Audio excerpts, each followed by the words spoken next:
Hi అందరికీ. ఇవాళైతే నేను మా ఊర్లో ఉన్న సచివాలయానికి వచ్చాను. ఎందుకంటే పాపకి 5 ఇయర్స్ కంప్లీట్ అయిపోయిందనమాట. సో వ్యాక్సిన్ వేయిద్దామని వచ్చాను.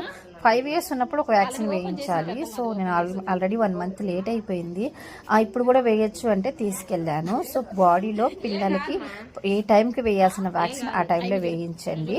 ఎందుకంటే గవర్నమెంట్ అందరికీ అందుబాటులో ఉండాలనేసి ఫ్రీ ఆఫ్ కాస్ట్లో మన సచివాలయాల్లో ఇంతకుముందు అంగన్వాడీ కేంద్రాల్లో వేయించేవాళ్ళు. సో మనం ప్రైవేట్గా వెళ్ళి వేయించాల్సిన అవసరం లేదు.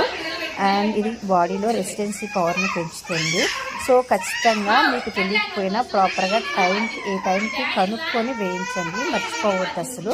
పోలియో డ్రాప్స్ ఎంత ఇంపార్టెంటో ఇవి కూడా అంతే అనమాట. సో మన పిల్లల పట్ల నిర్లక్ష్యం అసలే వద్దు. అండ్ ఫస్ట్లో యశ్వంత్ చూసారా, సిరప్ తాగడానికి చాలా గోల చేశాడు. కంచికి అసలేం ఇబ్బంది పెట్టలేదు, కానీ ఇంజక్షన్ వేసేటప్పుడు మాత్రం చాలా గోల చేసింది. ఇంటి దగ్గర నుంచి అయితే చాలా స్ట్రాంగ్గా వచ్చింది. ఫైనల్గా